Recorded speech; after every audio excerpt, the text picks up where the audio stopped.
On l'attendait, Gus Van Sant l'a fait. Matt Damon dans Promised Land est un méchant. Plus précisément, un représentant d'une grosse boîte énergétique qui l'envoie dans une bourgade paumée des États-Unis pour obliger ses habitants, fragilisés par la crise, à vendre leurs terres. Parce que forcément, dans cette terre-là, on peut exploiter le gaz de schiste. Heureusement, il y a deux personnages, un vieil homme anciennement scientifique et un activiste écologique qui vont lui tenir la dragée haute. C'est la troisième collaboration entre Gus Van Sant et Matt Damon après, si je me trompe pas, vous allez m'aider. Will Hunting et Jerry. Voilà. Perrine, question, est-ce que ce film t'a donné envie de te mettre au vert ? Voilà. Putain, une blague à base de costume, on est vraiment très très haut placé là. Donc vestimentairement parlant, oui. Après, non, ça a vraiment pas déclenché ma fibre écolo encore un peu plus. Décidément, c'est pas moi qui vais recycler demain.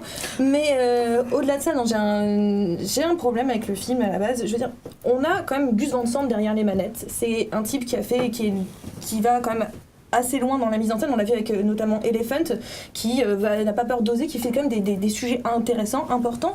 Et là, d'un seul coup, il nous fait tout simplement une bleuette sur fond d'écologie. Alors certes, Matt Damon est un méchant. Il est pas toujours, je suis pas d'accord parce qu'il est pas toujours dans l'indé pur. Je suis pas d'accord non plus sur le fait que Gus Van Sant ait toujours fait des trucs extrêmement complexes. Gus Van Sant, c'est aussi cinéaste de l'Amérique. Oui, mais il a quand même, je sais pas, même le précédent, si tu prends Harvey Milk, c'est bien sûr le précédent. Non, c'est Restless. Restless quand Papier même. glacé, hyper froid, je sais pas si tu te rappelles. Oui, si, je m'en souviens, je n'ai pas beaucoup aimé non plus. Mais non, il est quand même pas dans des sujets aussi fastoches que celui-ci. Là, je suis désolée, je comprends pas que tu trouves le sujet fastoche en fait. Où est le sujet fastoche dans le film ? Honnêtement, ça part comme une espèce d'Erin Brockovich où on se dit, voilà, on va être dans le... Sans les soutiens-gorge. Sans les soutiens-gorge et sans les débardeurs trop courts. Avec Matt Damon. Mais voilà, on est dans une fable écolo. Voilà, donc je trouvais ça plutôt intéressant au départ. Et là, d'un seul coup, finalement, ça se transforme en juste une histoire de petits personnages, de petites... Il n'y a aucune ambition, finalement. Ça ne parle pas du tout de son sujet écolo. Ça va jamais dans le polémique. Ça ne s'intéresse à rien. Même Hervé Mille, qui était beaucoup plus polémique, par exemple. Je crois que Marine n'est pas du tout d'accord avec toi. Non, parce que moi, je te rejoins sur l'idée que c'est pas un grand sujet dans lequel nous a habitués Gus Van Sant. Il n'y a pas de traitement du cancer, il n'y a pas de tuerie derrière, il y a juste une histoire à peu près banale dans un petit village aux États-Unis. Mais à côté de ça, il raconte des choses très fortes sur l'Amérique, selon moi, sur l'identité d'un pays finalement qui s'écroule petit à petit, parce que là, on est clairement dans une dynamique. Les gens, que vont-ils faire ? Vont-ils choisir pour leur communauté ou est-ce qu'ils vont prendre un petit peu chacun pour soi, l'argent, et vivre un petit peu chacun pour sa gueule ? Chose à laquelle les Américains sont jamais habitués. En général, c'est très patriotisme, on est tous ensemble, tout ça. Donc il y a cette réflexion, moi je trouve majeure dans le film et très intéressante. Elle est quasiment jamais là, cette réflexion, c'est à peine touché du bout du doigt avec des répliques qui sont, mais qu'on fait plus depuis les années 90. Non, parce que la réflexion du film, elle est aussi sur le personnage de Matt Damon. En fait, il filme des ouvriers du capitalisme, c'est-à-dire des gens dont le métier c'est de faire fonctionner le capitalisme, puisque l'idée c'est qu'il doit aller chercher des gens, leur faire vendre leur territoire pour tout d'un coup récupérer de l'argent. Et donc, il y a vraiment cette idée que ce type a un métier qui n'existait pas avant. C'est-à-dire que tout d'un coup, un métier dont le travail, consiste juste d'aller convaincre des gens de céder toute leur vie pour de l'argent. Et ça, c'est vraiment intéressant. Et ça m'a vraiment rappelé à un film qui n'avait rien à voir au départ, qui était Up in the Air de Jason Reitman, sur ce type dont le boulot était d'aller faire virer des gens.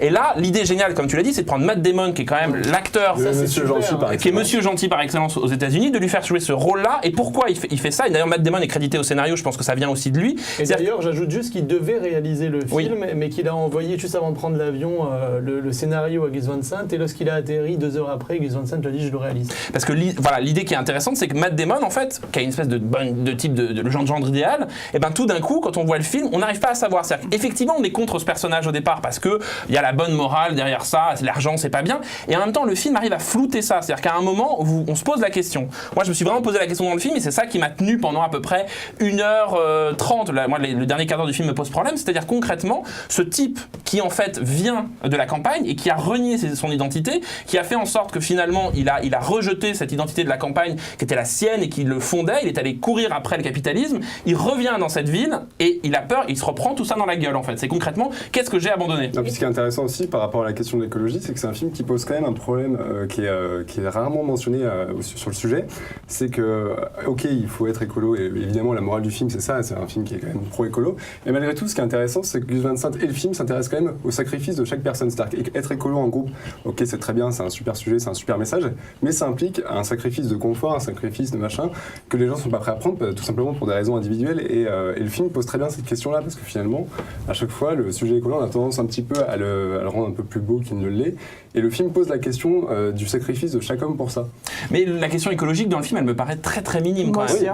C'est-à-dire que Pour moi, c'est un prétexte pour c'est un parler prétexte. d'Amérique profonde. Oui, puis il y a opposé des personnages, puisque donc il y a ce personnage de Matt Damon, opposé donc à un activiste qui est joué par John Krasinski. Et ce qui est intéressant, c'est qu'il y a l'idée que ce personnage, c'est le miroir de l'autre. C'est-à-dire, voilà ce qu'il serait devenu s'il était resté à la campagne, s'il était resté dans sa ville d'origine. Ça, c'est vraiment intéressant.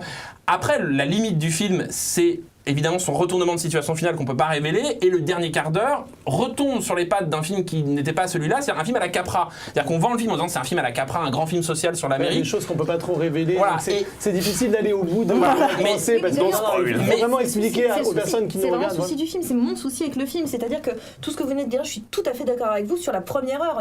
J'avais vraiment cette sensation-là sur l'Amérique. Tout comme il y a vraiment la même chose, mais il y a ce fameux retournement de situation que je ne dévoilerai pas, qui pour moi casse cette première heure complètement et la détruit sur ce qu'elle racontait à la base, et finalement en fait quelque chose de terriblement simpliste et presque limite manichéen, et que je trouve pas très intéressant. Concluez sur un truc positif. Non mais c'est pas, si manichéen. Non, mais c'est pas si manichéen que Sur ça. la fin, si, c'est complètement En fait, ce qui est le personnage de John Krasinski est plus intéressant qu'il n'y paraît au départ. Après, le problème du film, c'est son histoire d'amour. C'est-à-dire que le film cherche à être sympathique à la fin et à conclure en rachetant le personnage. On va demander un petit mot de conclusion à Marine. Moi, je trouve juste la fin, quelle qu'elle soit, permet un petit peu d'en savoir un peu plus sur le personnage, finalement. C'est justement cette remise en question qui est intéressante. Sinon, ça serait un simple connard qui aurait rien derrière. Et moi, je trouve ça justement... Non, et puis tout le long, c'est même pas un connard. Moi, je suis pas d'accord, je trouve. C'est pas un connard, c'est pas totalement un connard, c'est justement l'intérêt de ce personnage, c'est que... pas être un connard. Mais non, c'est pas ça, c'est tout le long, on ne sait pas vraiment quoi penser de ce personnage. Il agit comme un connard, mais au fond, on sait que c'est pas un connard. Formidable. Bon, connard ou pas connard. Connard ou pas connard. Oh, le formidable. Voilà, connard ou pas connard, c'est le palmarès.